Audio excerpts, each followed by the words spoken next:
I need to get the wires replaced. I don't know. Welcome. Um, we have any updates on any of those who are on our sick list? Anything anybody want to share with us? You know, we've got some folks that are in pretty bad shape. Did I hear you start to say something?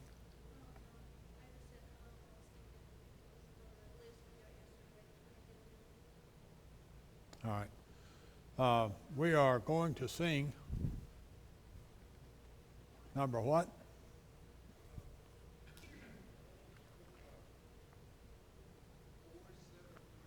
473. And after the song, we'll have a prayer. 473. All 30 verses.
All right, we're going to be looking at the book of Deuteronomy, beginning or continuing our beginning of this particular book. And we know it is an accumulation of lessons that were delivered by Moses, and it is considered to be like a repetition of the law that had been given to them earlier. We know, of course, that Moses received the law, and then he led the Israelites for 40 years. And now we're coming down to a point where They're about to cross in to the promised land, and God's already told Moses, you're not going to make it. So Moses is sharing this information with him and with Israel. The first question says, in your experience, how does the collective memory of our church work? Let's talk about the Israelites for just a minute. How long have they been in Egypt? 400 years. How long have they been in the wilderness? 40 years. What happens in 40 years? God planned that and defined it as the death of the generation that had disobeyed his command. Yeah. All of the ones that had been old enough to understand what they were defying God, the way they defying God. Yeah. And we see that in our own community now. You talk to a young person today, and you say something about 9/11, and what do you get? A blank look. They don't know what you're talking about. Now, what Moses is doing here is reminding them who they are. Who are they? I'm asking you, who are these people? They're Hebrews. God's chosen people for what purpose? To inherit the promised land and to do what? Yeah, fulfill the promise that was made to Abraham, specifically the promise that you and I enjoy, and that's what? The Messiah, Jesus Christ. Yeah. Now, if you don't remember who you are and what your purpose is, what do you tend to do? Yeah, you just veer off, you wander around. I have read, I've unfortunately never been this lost, but I've read that if you're lost out in the wilderness, if you don't have a tendency, if you don't have a compass with you, what do you tend to do? Walk in circles. If you're right-handed, you walk in a right circle. If you're left-handed, you walk in a left circle. So if you ever get lost, you want to make sure you've got a left-handed person with you. So maybe you can keep one another balanced and go straight. But if you don't know who you are as a people and what your purpose is, it's like anything else. It's like a business. It's like a military. It's like a church. If you don't know what your mission is, your purpose is, then what's going to happen? You're going to go bankrupt if you're a business. If you're an army, you're going to be defeated. If you're a church, what's going to happen? Yeah, same thing. And so Moses is telling them, God is involved, and this is a book that's calling upon the Israelites to be one, to be unified with one another, and most of all with God. So it's not like the prophets. The prophets went around, they basically had one message: repent. But this is before the prophets, but basically it's the same kind of message. It's just a little kinder. It's get with God. Stay with the Word. I gave you the 10 Commandments. You know what they are, and they're repeated. He talks about them again. So what Moses is trying to do here is give a message to the people that will pull them together. In our vernacular, we might call it a halftime talk. You're the coach of a basketball or football team. It's halftime. It's a tough game. Maybe you're behind a couple of points or more. And what does the coach try to do? Tries to motivate them. Tries to get them psyched. And get in there and give your all. Not unlike what Moses is attempting to do here. I'll basically answer the question, which I was going to try to get you to answer some of it. But let's ask for what do you have to share with it as an answer to the question? How does our past affect our future as a church?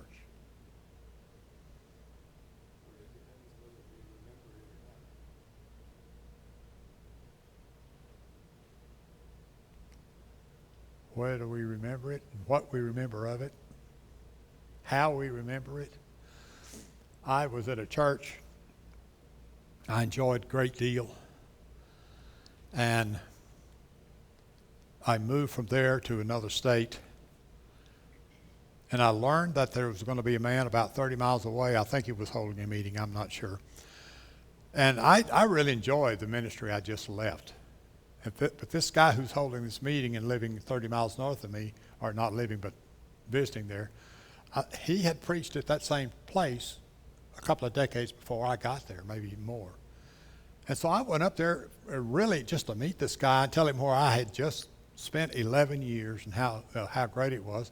And I went up there and I met him. I said, I'm Charles, and I just came here from that area and named the church. And he exploded. Not big explosion, but he was not happy. And he hated where I had just come from, which was a wonderful 11 years for me, great growth.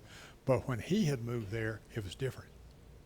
It's a different church, different people. So what we remember, and if we remember.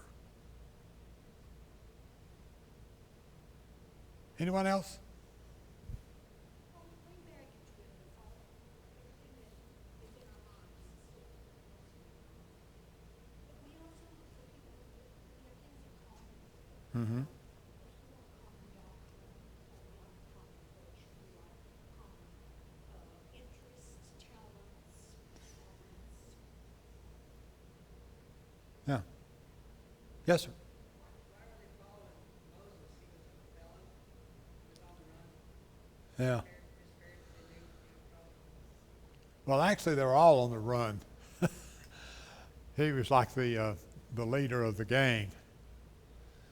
Yeah, they were all seeking to follow God, but in the process, of course, they had made themselves alienated from Egypt. But they had seen the miracles, but all the people who had seen those miracles, except those under 20, all the ones who had seen those miracles, the plagues, the crossing of the Red Sea, for the most part, they had died. Joshua and Caleb were still around, but things happened when you were a kid that you didn't really comprehend what was happening. And so they talked to you about crossing the Red Sea, and you think, I don't remember much about that. I remember a dark night or day or something. All we're coming back to is we're driven by who we are, and we know who we are by what we remember and what motivates us and what we focus on. We need to focus on Jesus Christ. That's what needs to drive us. Anyone else?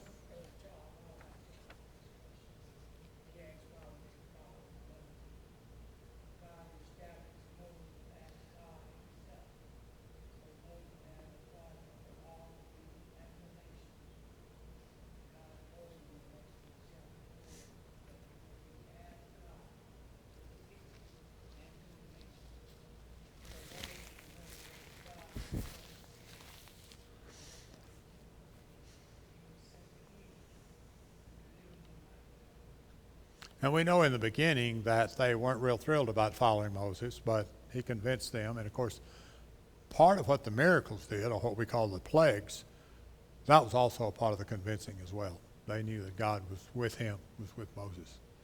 He was leading them. All right, continuing on question 1, we've touched on part A, when the group tells its story, what things are remembered, forgotten, and disagreed upon. As I told my experience about talking to this preacher who used to live in the place where I just moved from, some people here remember when this auditorium had about 2, 4, 6, 8, 10 more pews that had been taken out. And there were times when all of those pews were filled and people were standing along the walls and sitting in folding chairs. And we had 2 services at one time. Yeah, so we remember that, and we know some of the things that happened to destroy that, some good, some bad, but some our fault, some not. But what happens if we stay in that memory?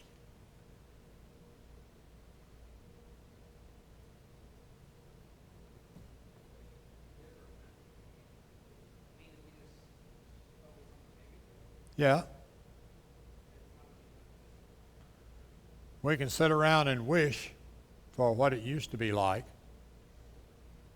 What was it you said, Lot's, the thing about Lot's wife, that you used a word for that? It wasn't that this was back, it was that Yeah. lost word, or? Well, in my reflection, it says Lot's wife looked back, and to me, that doesn't mean she glanced over her shoulder.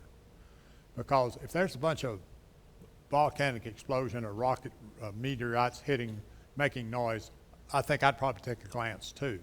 I believe she looked back longingly and looked back like, she wanted to go back and return. Should longer the days when we had more number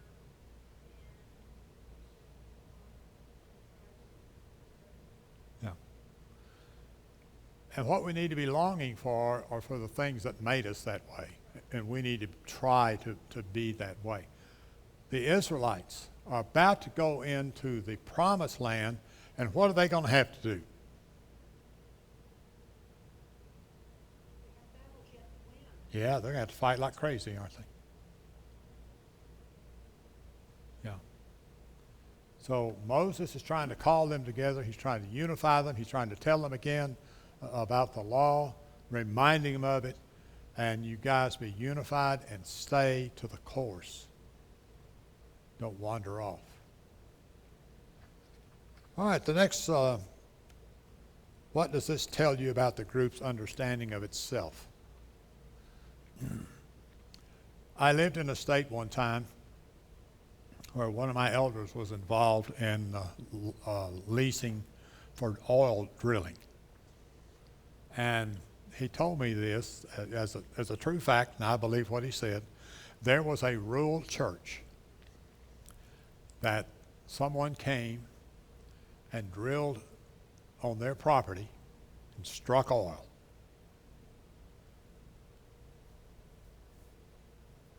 You know what they did? They paid the dividend every year. Instead of it coming in monthly, they collected it and they paid it every year. And in order to get the dividend, you had to attend church, let's just say October the 1st. I've forgotten when it was. So if you were at church on October the 1st, your family got your share of the dividend. If you weren't there, you didn't get any money. So what do you think happened on that Sunday? Building was packed. But hey, with something like that, what's going to happen with other people? You know the second thing they did? They closed their membership. You couldn't join the church anymore. It was a denominational church, but you couldn't be a part of that church anymore. It wouldn't matter if you was a part of that denomination in another city and you moved into this country area and you wanted to go to church. You could go to church, but you couldn't become a member. What does that say about their evangelism? Now, to me, that's a ridiculous, true extreme about what we do sometimes is we close the church.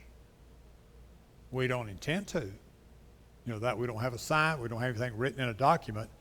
But when somebody comes in, what do? We look at them like they don't really feel welcome. Why do people, when they go somewhere and visit a church, what are they looking for? They're not looking to be saved, because most people think they're okay. What are they looking for? Looking to be accepted. Yeah. Looking to be accepted. Friendly people who'll embrace and bring them in. And if we're not that, then what's going to happen? They're going to go somewhere else. Question 2. Look into chapter 4 now. Deuteronomy chapter 4 introduces the rest of the book, and in doing so, it frames the norms or the laws that follow as part of an overarching story of redemption and the quest for faithfulness. In your experience, does this approach make sense?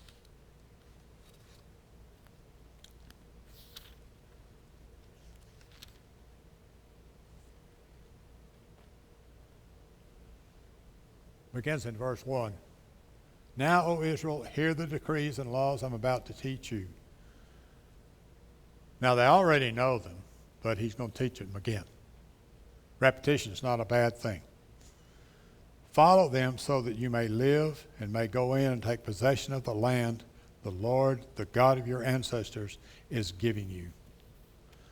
The Lord, the God of your ancestors. What is it we want for our children and grandchildren and all those who follow after us? We want them to have an inheritance. Not necessarily a great physical inheritance, but certainly we'd love for them to have the inheritance of the Lord. I think I've mentioned before about a fellow that was a multimillionaire, gave tons of money to one of our Christian schools, but his concept, idea, philosophy, whatever it was that he would not leave his children anything. And he gave all his money away.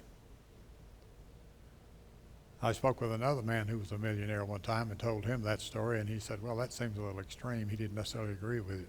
But that's what this brother did. And I became fairly well acquainted with his grandson, and his grandson, all we got was a set of china. Now, here is a man who is a multi-millionaire and gave multi-millions of dollars to one of our Christian universities and left his children nothing. He said, all I owe them is a good education. Now, he was a good man, and like I said, his grandson became a preacher and is still preaching. But if we want our children to inherit the most precious thing in the world and our grandchildren to inherit, then we need to keep it up. We need to keep it up. I'll tell you something, I haven't got it done yet. I've been toying with this idea that I'm going to do. I'm going to make a videotape, maybe an hour long, and I'm just going to tell the story of my life. And then I'm going to make 4 or 5 other videotapes where I'm basically going to go through the gospel story. I'm going to teach them like we were having a quote-unquote cottage meeting, and I'm going into their home, and I would sit down and teach them. Now, whether or not it'll ever be used or read, or whether or not it'll ever have any influence, but what would you like to know about your great-great-great-grandparent? And what if you had a movie, a video of them talking about their faith and what they were doing to follow Jesus? If I can ever get it done, I encourage you to do the same thing. Because I know both my grandfathers were dead when I was born. So I don't have any personal connection with them. I know they were both Christians. But what I would love to hear from their voice, I encourage you to do the same. Moses here is doing that with Israel. He is giving them a message. And he says, I'm about to teach this to you. They already know it's the 10 Commandments, the law of God. I'm about to teach this to you. And that implies you teach it to the next generation as well. You can interrupt me and say something if you'd like to. Anybody?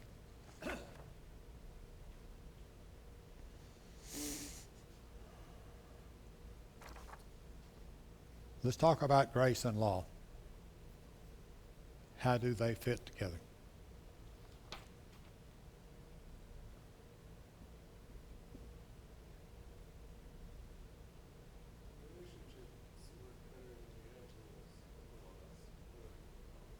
Relationships work better when you have rules. Yeah. Yes. Grace is a gift from God. That whenever we talk about God's grace, we're talking about His gift to us. And His gift to us is the law, or His precepts, the rules that He wanted us to live by, so that we would know what to be the kind of people that He wanted to create, that we would have that to follow. So His grace is our laws or our way of life, should be. Yeah. I'm embarrassed, somewhat ashamed that me and my preaching brethren have not preached much about grace. Why is that? What do you think?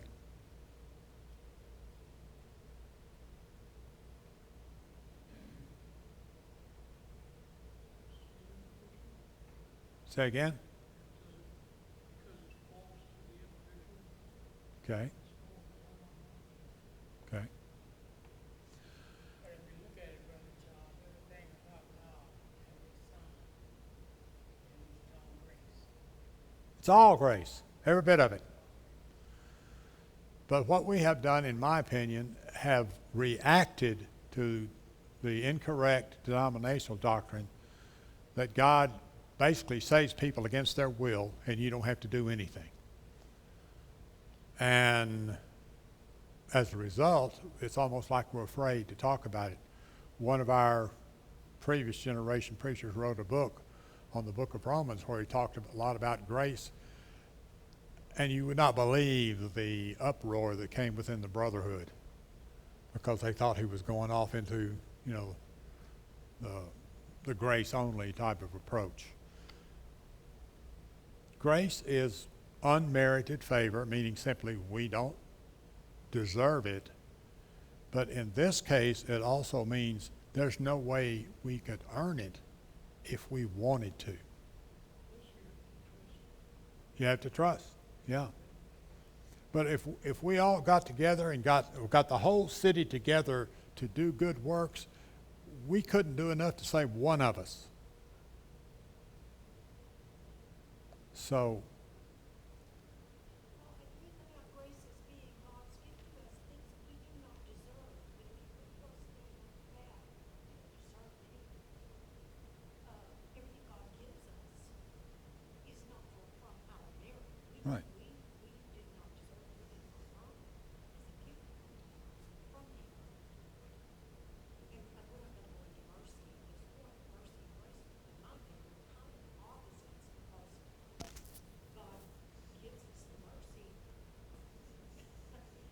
and to absolve us from the things that we have done that deserve punishment. Okay. That's But what we deserve. But there are also laws. I mean, when Moses came down, what did he bring? 10 what? Yeah, 10 commandments, 10 laws, 10 rules. So God is interested in our living a certain way, doing things His way. So you have to have, if you please, both. You have grace and you have laws. In order for you to obtain God's grace, going to the promised land, then you come to God's command and wish of the water coming out of the rock. Mhm. You see something. God said do it, and they did. So Moses was disallowed to go into the promised land. Yeah, there's grace and there's laws. So he had the grace, but he broke a similar law.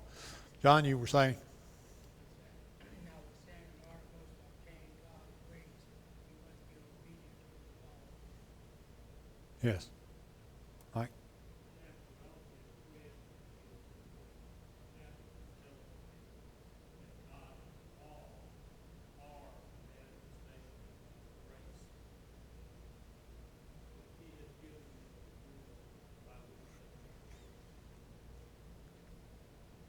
Yeah, the best rules.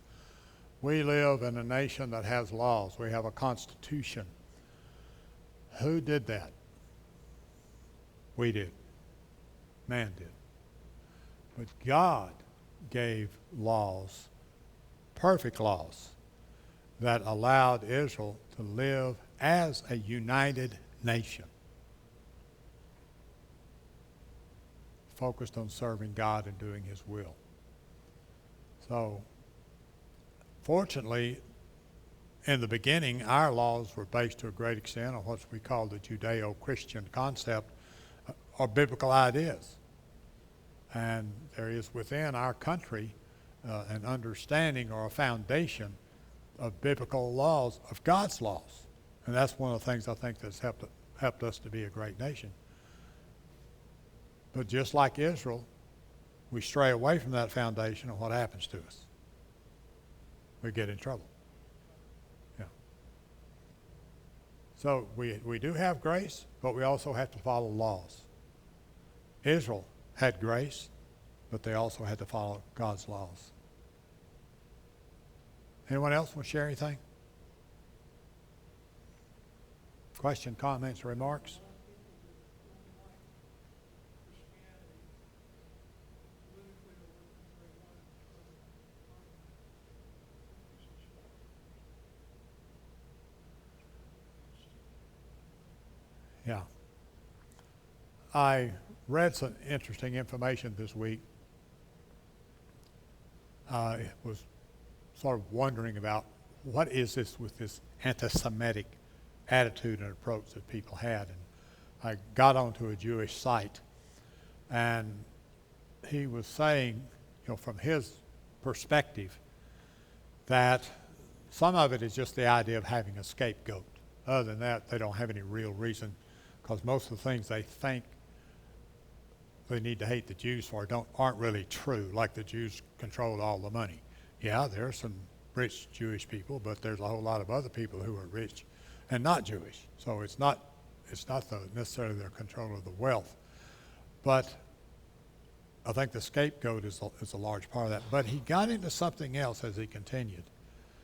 If you read among some of Adolf Hitler's comments, that there is a statement where Hitler basically says he wants to get rid of the Jews because they have a moral law.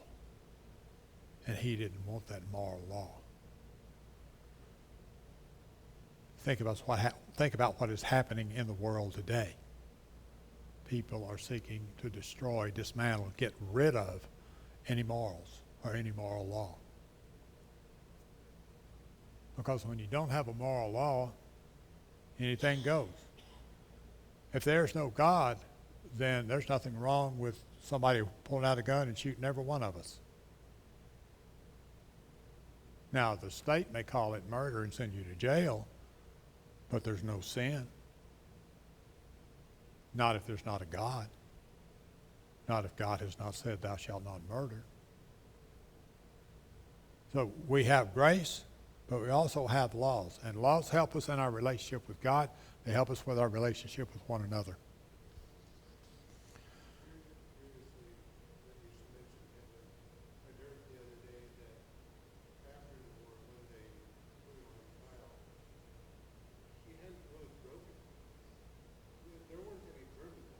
Right.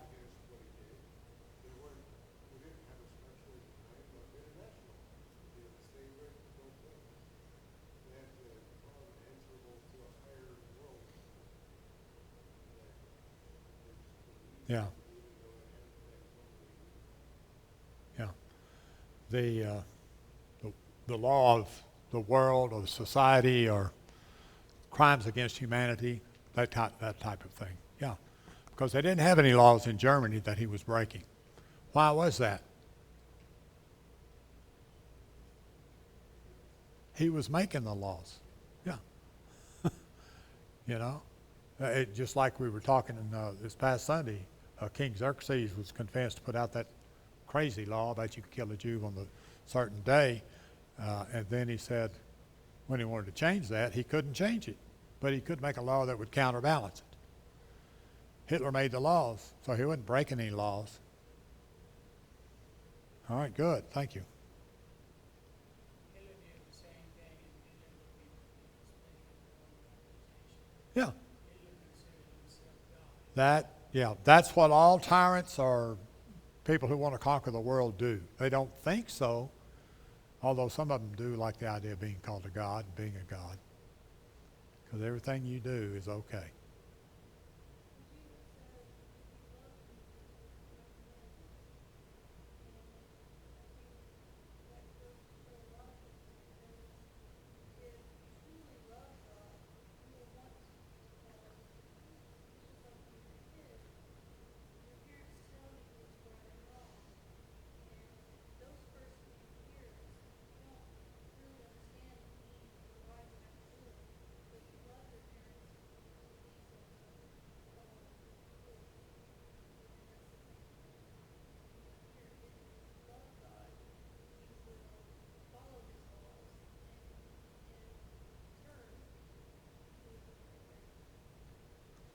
All right, good.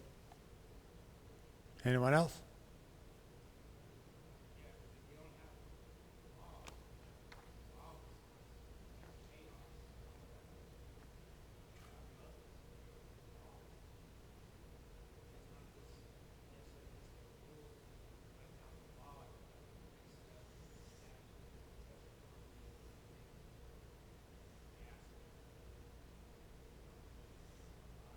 Yeah. And again, as we've mentioned before, in tribal societies, whether it was here or with the American Indian or South America or Africa or China, anywhere else, when you have small groups, they'll have their rules. And typically it's like, if you're in my tribe, I can't kill you, I can't steal from you, but this tribe over here, I can go do anything I want to because my laws don't apply over there. And without national laws, like you said, we'd be a catastrophe. It'd be chaos.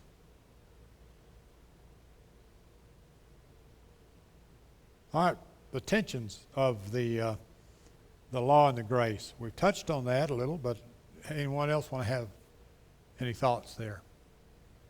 What are the tensions between grace and law? What do they cause in us?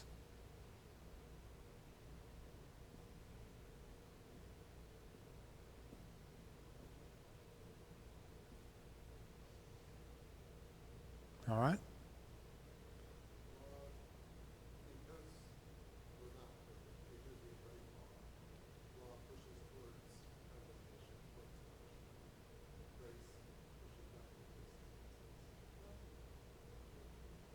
You would have to bring up that we're not perfect. We're not, and we do terrible things. Sometimes we don't recognize them as being as bad as they are. We hurt other people and don't realize what we've done even. And then there are things where we just flat out willingly do bad things. We do. I refer you to 1 John chapter 1, verse 7, 8, and 9, where he says if we are in Christ and we walk in the light, his blood washes us as we go. So we can know we are saved because of the grace of God. But that doesn't give us permission to go out and sin, as I was told by one gentleman that he could do any kind of crime he wanted to and he was still going to be saved. That was his concept of his denominational doctrine. We want to keep ourselves in line with God's will. If we try to take advantage of grace, what did Paul say? Should we sin all the more that grace may abound?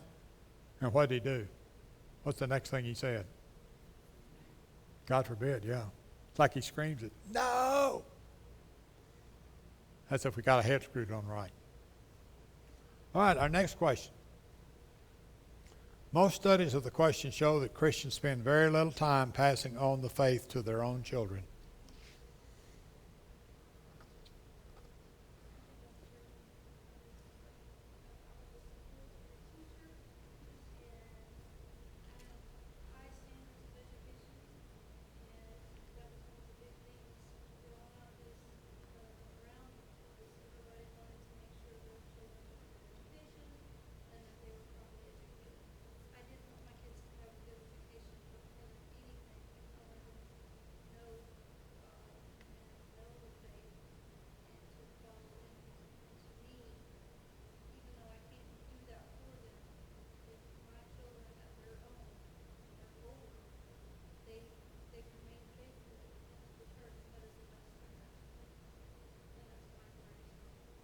Yeah, agreed. Anybody else? More comments?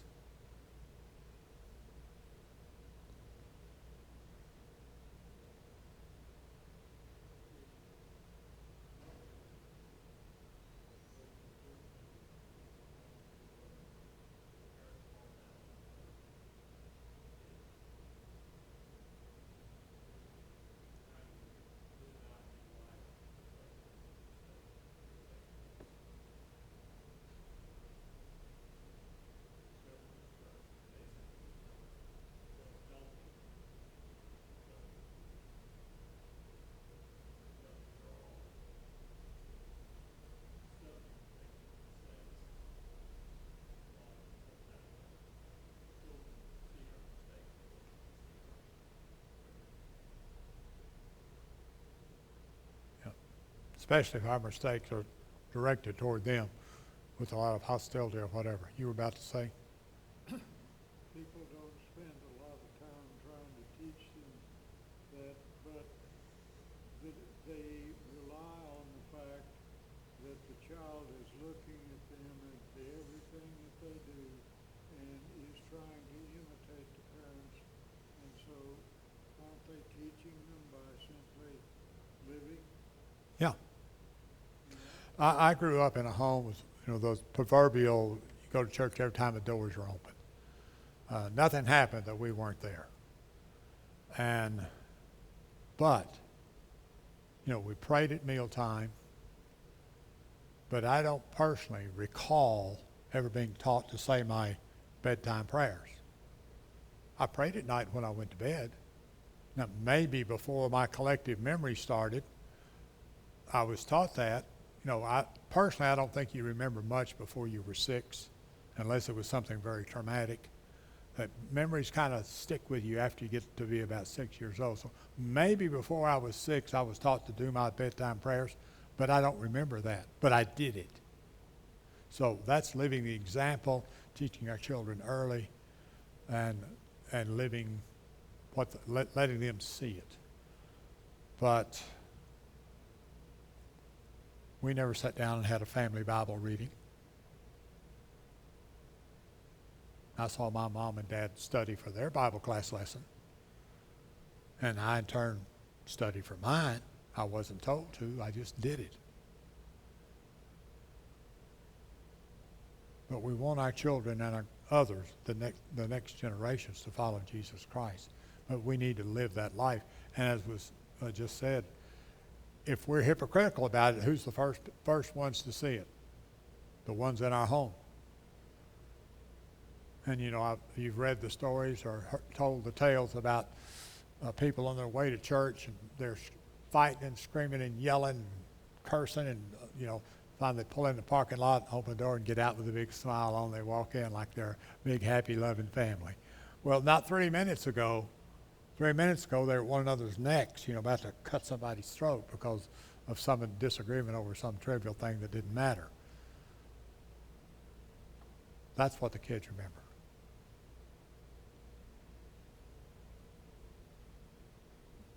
Anyone else? Well, for those who would like some help, what would you suggest to them about how to rear your children so they'll come up faithful in the Lord and maintain that faithfulness? What would you suggest to them? Use Deuteronomy chapter 4. Go ahead. To read Deuteronomy chapter 4. Read Deuteronomy chapter 4.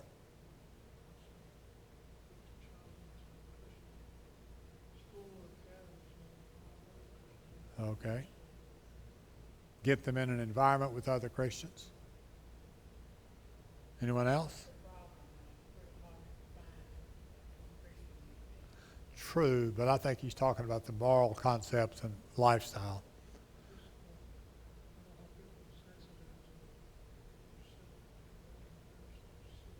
Yeah.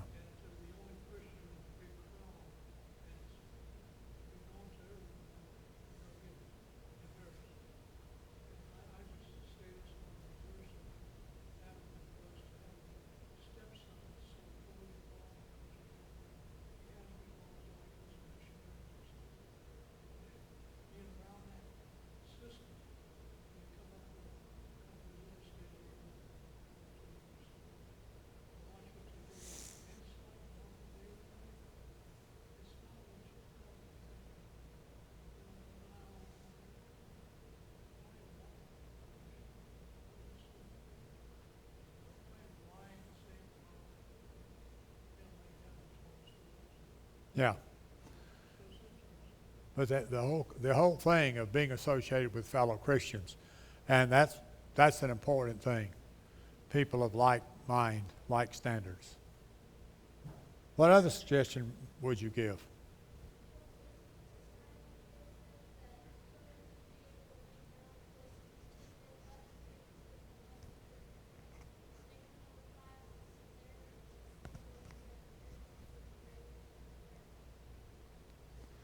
Yeah,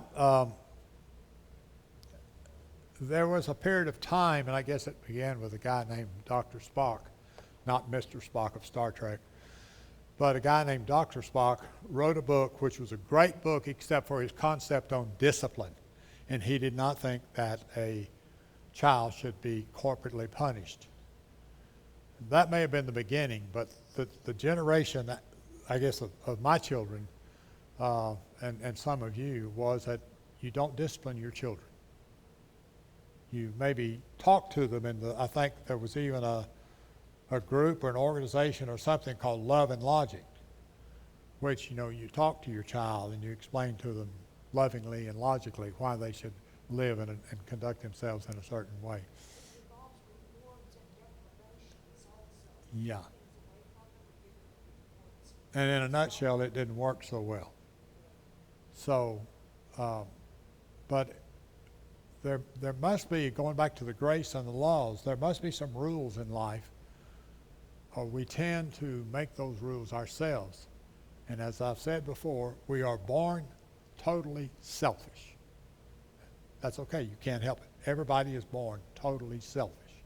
And it's up to the parents to socialize them and bring them into society so they will know, how to live around other people. In the same sense with God. All idolatry is basically selfishness. Because I can tell my idol what I want to do, and then I can go do it. Just like we were talking about the dictators who make up their own rules. They can do that's what you do with idolatry. You make up your own rules. And if we want our children to grow up to be Christians, we have to first set the example. Secondly, have them in an environment where they're around other Christian people. And then thirdly, and perhaps most importantly, we need to teach them what the book says, what God says. And that means reading some Bible stories to them, reading some scriptures, letting them know what they're supposed to be doing. Anyone else? All right, our next question says, how can we do better? Well, we've been answering that. What would we need to change to ensure that this happens? Use of time. Use of time. Reading Bible stories to children requires that mom and dad get off the cell phone or the television and spend time with that child. Yeah. When the parents and the children are all wrapped up in the TV or the computer or the cell phone, that, for all practical purposes, has become your God. I don't worship my TV. I don't worship my cell phone. That's who gets all your time and attention. That's where all your focus is. So we need to learn to shut that down and look our kids in the eye and talk to them about God. And I'm not saying you need to do this 24 hours, but you need to find some time in the life, in the day, where you do that. And we need to hold each other accountable, because it's a village. And, we should be involved. And one thing, Bible-wise, a lot of people, I know this is very common, people expect the congregation to teach their children about God. They're like, well, I taught them Sunday school, so they should know. Mhm. Well, you have to be accountable for making sure that your children, do know the scriptures. The Bible says if you do that when you're older, they won't depart from it, which is a foundational thing. If they haven't, then they have it to go back to. And I would say the biggest thing that one of our that's most important is prayer. Teaching the children how to pray, praying as a family, and getting more comfortable with doing that, and making it more common than doing other things.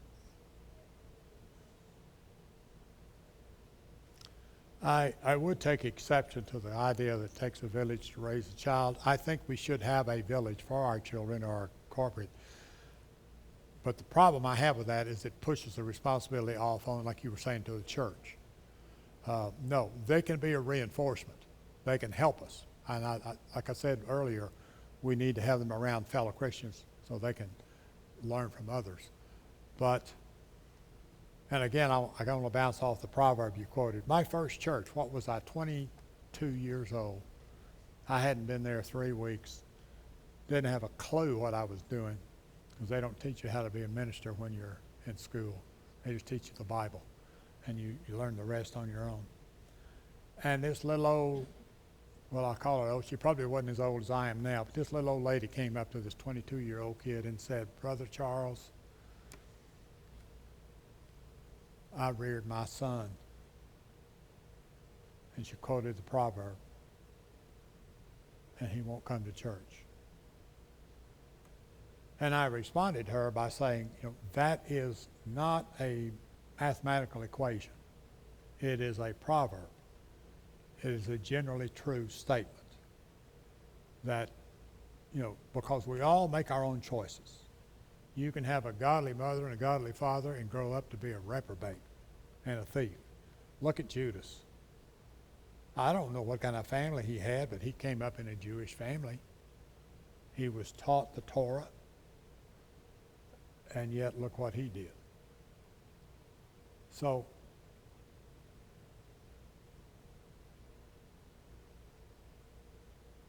I don't think that proverb is meant to beat ourselves up when someone goes astray, but I think it is something that and reinforces what we've all been talking about, and that is teach the law, have them in an association of other people of good morals and good faith. So, what was it? Someone said, can't remember who it was now, I saw it, but if you run with 5 intelligent people, or if you run with 4 intelligent people, you'll be the 5th. If you run, if you associate with 4 who are thieves, you'll be the 5th. Whoever you run with, you become like your friends. Evil companionships corrupt good morals, Paul wrote. So, yes, we need to do that for our children.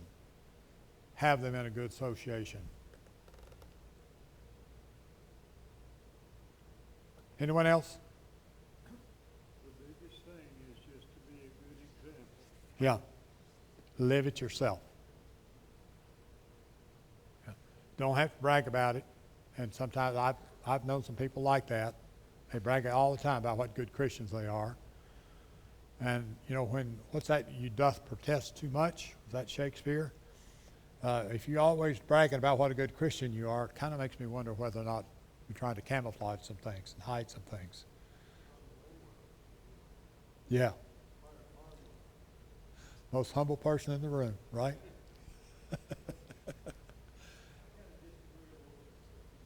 Go ahead.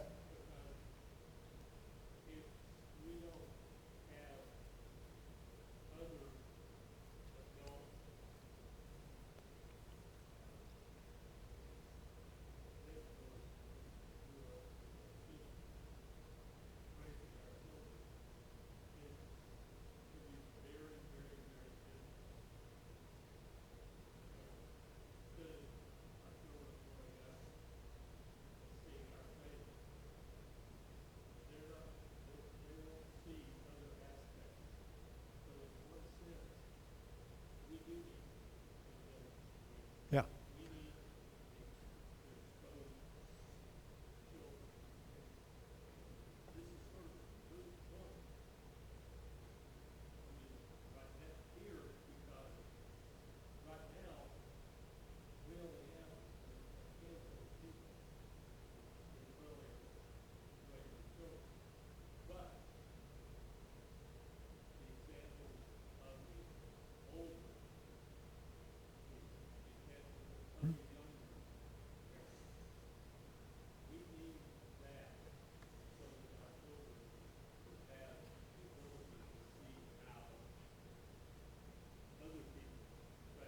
Yeah.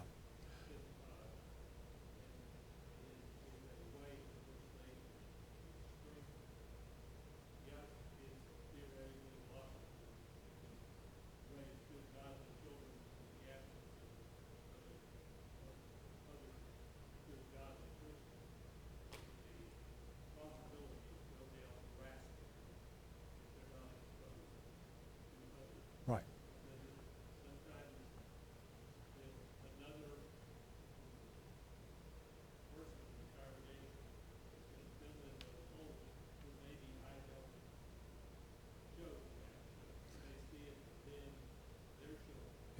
No, I agree with what you're saying. In fact, I said that earlier. What I was bouncing off of was it takes a village. Because in my concept, that book, if you please, and the idea is you turn your children over to the community and you let the schools raise them, you let the government raise them. And that doesn't work well. But I absolutely agree with the idea of having them to be associated with fellow Christians so they can run with a moral group, Christian group. The other thing that I see is we get so tightly looked of discipline as being negative consequences. They need to see positive Mm-hmm. consequences in order to get the proper scope of discipline. When it says to discipline your children, it doesn't mean beat them. It means teach them, show them that when they, as God did, when they do wrong, there are negative consequences. But in addition to that, when they do right, they get positive consequences. We have to remember, not to get focused in on one little side, we need to see the whole thing. Yeah. That's why we have a congregation. That's one of the big blessings and advantages of our having fellow Christians for ourselves and for our families. Absolutely. Anyone else?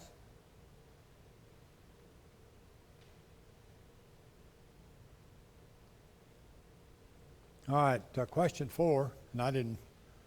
Question 4, Deuteronomy speaks often of hearing God.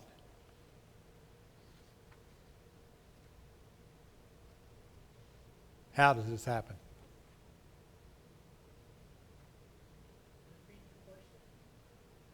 In Scripture, it often talks about hearing God. And the question is, how does this happen?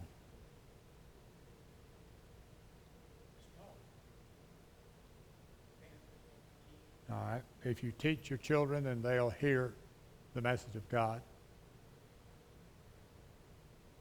He speaks to us in many ways, sometimes on these things now, sometimes in our paper. Okay. But we would say through the Word. He speaks to us. Yeah. In the denominational world, there is a very popular concept that God will speak to you directly. And really became a big issue in the 1800s. And that's the idea that somehow God is going to speak to you and tell you, that you're saved or what you need to do to be saved. The problem with what we would call individual revelation is it differs. And we find, instead of being unified on what the Word says, we find ourselves being divided on what each of us think God said to me. God said turn left to me, and to you he said turn right. To somebody else he said go straight. Somebody else said turn around and go back. What are we supposed to do? God's not the God of confusion. He's not going to be giving different commands to all the other individuals in the world or in the church. So the ultimate source of hearing God's message is from His Word. So that means we need to be in the Word. And our time is up. And I thank you very much. I had the questions for next week, and I didn't like them. So I haven't printed them. So I'll have them ready for you by Sunday. So if you want to pick them up, they'll be on the back table Sunday. Thank you for your participation. Appreciate it very much. God bless you.